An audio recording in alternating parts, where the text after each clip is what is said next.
When people ask what SAFE does, I say we provide direct services for people who've been hurt by violence, and we change the way people in institutions think and behave.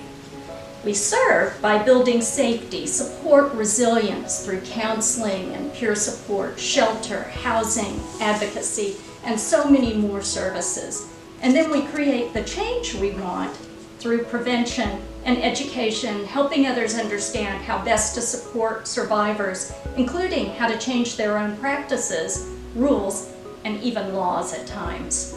So both service and change, that's the promise that we will keep up. Every day, SAFE sees overlapping forms of violence, and these cycles of violence are difficult to break.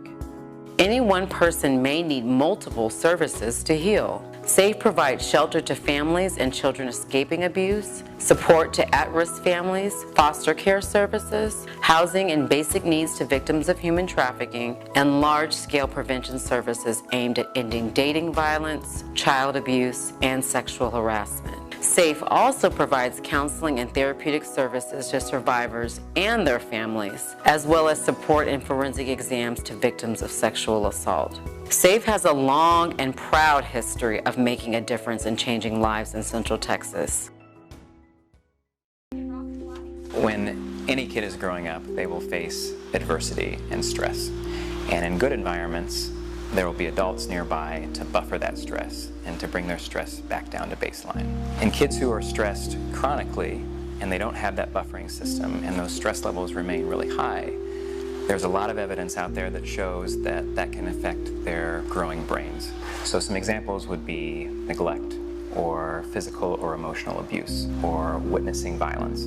Anything that can cause a child's fight or flight response hormones to increase, and if they're not buffered down by a safe environment, cause harm in their bodies over time.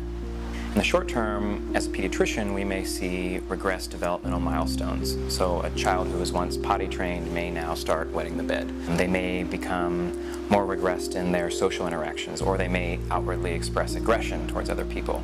And in the long term, we can start to see the systemic response of the body to those stress hormones. So that's where you start to see heart disease or obesity or depression or anxiety. Kids who are experiencing toxic stress younger are higher risk of suicidality. So there's real lifelong consequences. And the interesting thing is that the earlier we intervene, the better chance we have at impacting their life trajectory. SAFE provides an environment where children can heal through housing services that provide safety and stability, counseling and therapy, social emotional learning at our on-site school, prevention programs to help build healthy relationships, and after-school and summer programs built around the needs of the children.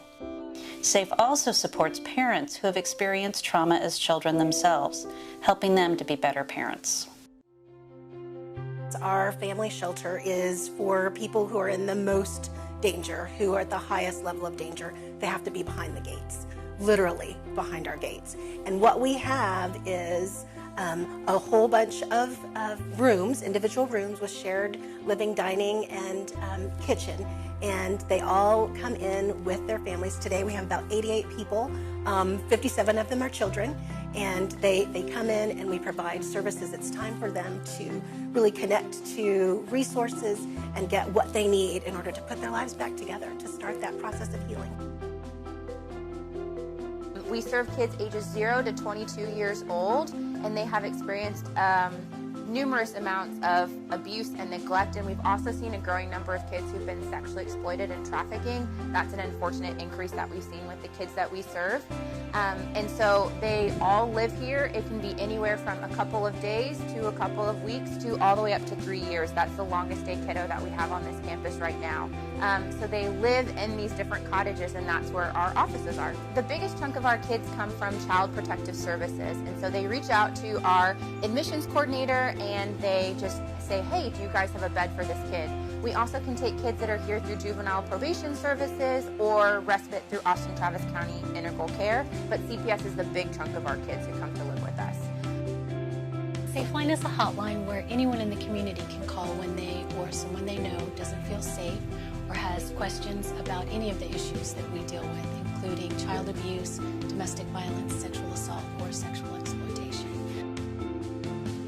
We are hard at work determining contingency and safety plans to ensure continuation of our critical safety net services, ensuring continued safety and support for the over 1,000 people that live with us in our shelters and housing programs, maintaining our 24/7 response for rape survivors in the immediate aftermath of a sexual assault, and making sure that our safe line stays open for people in our community who need support, because in times of isolation, people who are not safe in their homes are in the most danger.